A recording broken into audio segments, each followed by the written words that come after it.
Ciao a tutti! Oggi ho per voi un video che riguarda più che altro la lingua italiana stessa e la sua grammatica, o meglio la sua fonologia. Oggi andiamo a parlare di alcune particolarità della fonologia italiana, quindi alcuni suoni che sono tipici dell'italiano o comunque tipici dell'italiano e di poche altre lingue che la gran parte degli stranieri che stanno imparando l'italiano potrebbero trovare particolarmente difficoltosi, che insomma possono dargli delle difficoltà particolari nella pronuncia. Premetto dicendo che comunque secondo me in italiano la pronuncia non è la cosa più difficile, ci sono delle cose molto più pesanti riguardo all'apprendimento della lingua italiana, per esempio la grammatica più pura, morfologica, che riguarda magari le coniugazioni o i plurali o questo tipo di cose qui. Direi che ci sono cose molto più difficili. Per quanto riguarda la pronuncia, l'italiano mi sembra relativamente semplice, ovviamente questo appunto è relativo e magari non è semplice per tutti, però comunque almeno l'italiano ha la fortuna di avere un'alta corrispondenza tra diciamo lettera e fonema, oppure combinazione di lettere e fonema, il che significa che quando senti una parola nel 99% dei casi sai già come scriverla e viceversa quando vedi una parola scritta, scusate, è molto semplice capire come si pronuncia, quasi sempre. Ci sono però 4 cose che io ritengo essere abbastanza difficili per quanto riguarda la pronuncia dell'italiano. E allora andiamo a cominciare con quella che io penso essere la più difficile di tutte, cioè la pronuncia del suono gli. Dunque, conosco solo un'altra lingua in cui esiste questo stesso fonema identico, cioè in catalano c'è il fonema gli che si scrive LL, ok? Se conoscete altre lingue in cui esiste questo stesso esatto fonema, ditemelo perché sono curioso. In spagnolo, per esempio, esiste un fonema molto simile, ma un po' diverso, che è y. Correggetemi anche la pronuncia di questo fonema spagnolo, perché io non sono un esperto di spagnolo, quindi se siete madrelingua ditemi se l'ho pronunciato bene. Comunque si scrive solitamente LL in spagnolo oppure Y, e però è leggermente diverso. Dunque, cosa potete fare per raggiungere una buona pronuncia di questo fonema y, che si scrive in italiano GLI, oppure GLI e poi seguito da altre vocali?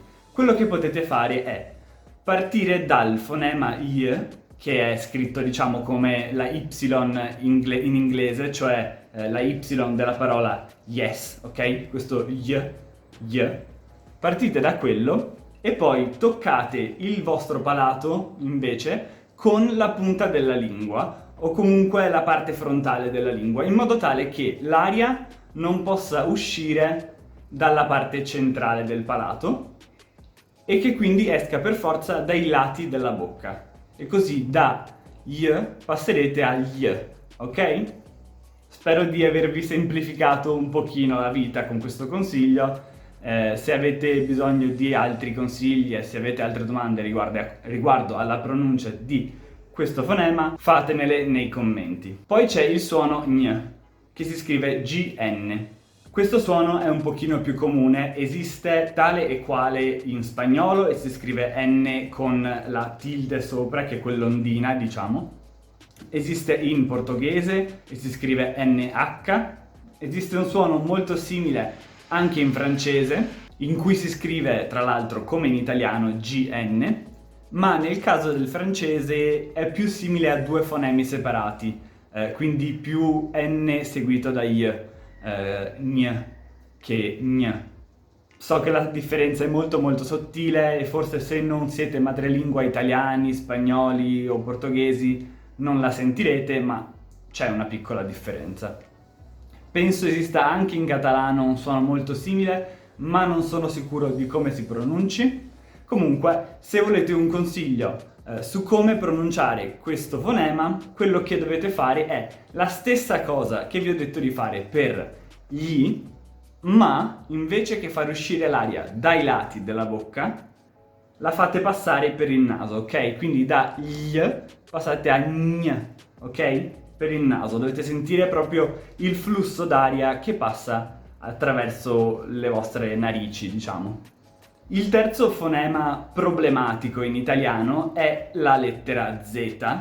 Perché? Per due motivi. Il primo è che in pochissime altre lingue esiste come singolo fonema, ma esiste spesso come due fonemi separati. Quindi, per esempio, nell'inglese it's esiste questo suono, no? Ts. Solo che è considerato T seguito da S, ma la pronuncia essenzialmente è la stessa. Poi, il secondo motivo per cui questo fonema è un po' problematico in italiano è che ha due possibili pronunce. Solitamente la più comune è s, ok? Come appunto in it's in inglese, ma a volte esiste anche un'altra pronuncia che è z. È molto comune che gli stranieri pronuncino tutte le z come z indiscriminatamente, ma una piccola percentuale di queste z si pronuncia z.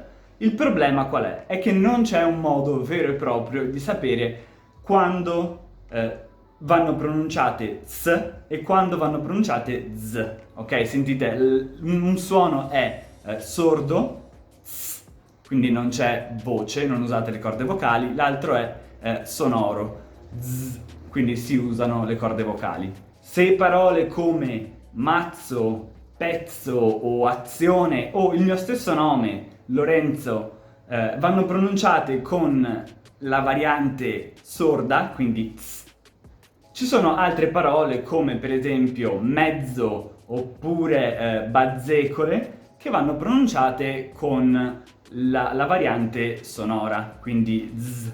In più, soprattutto nel nord Italia, c'è la tendenza a pronunciare le z a inizio parola come z, ma teoricamente la dizione standard prevede che comincino con z.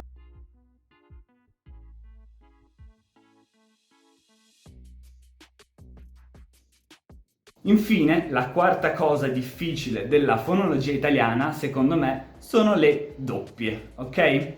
Dunque, le doppie, il cui nome tecnico in linguistica è consonanti geminate, sono delle lettere, delle consonanti che si formano nel momento dell'articolazione prolungando di una frazione di secondo il suono, ok? Quindi, per esempio, nella parola stessa doppie c'è una doppia P, doppie, ok? Mi sono fermato una frazione di secondo in più su questa P. Invece che dire doppie, ho detto doppie.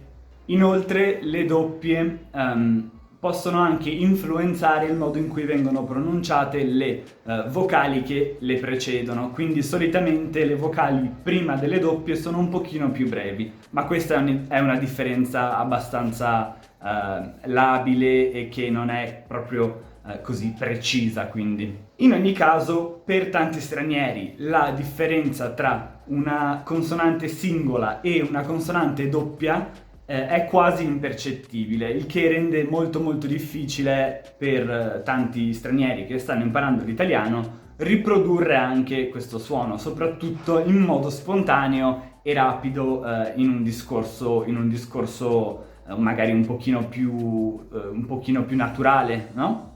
Del resto sono veramente poche le altre lingue, oltre all'italiano, che hanno le consonanti doppie. Che io sappia c'è l'arabo, c'è il finlandese e poi c'è per esempio in spagnolo solo la doppia R e forse anche in catalano, e poi in catalano c'è la doppia L che si scrive L.L, è un po' strana come cosa, ma insomma è per distinguerlo da LL che si pronuncia gli.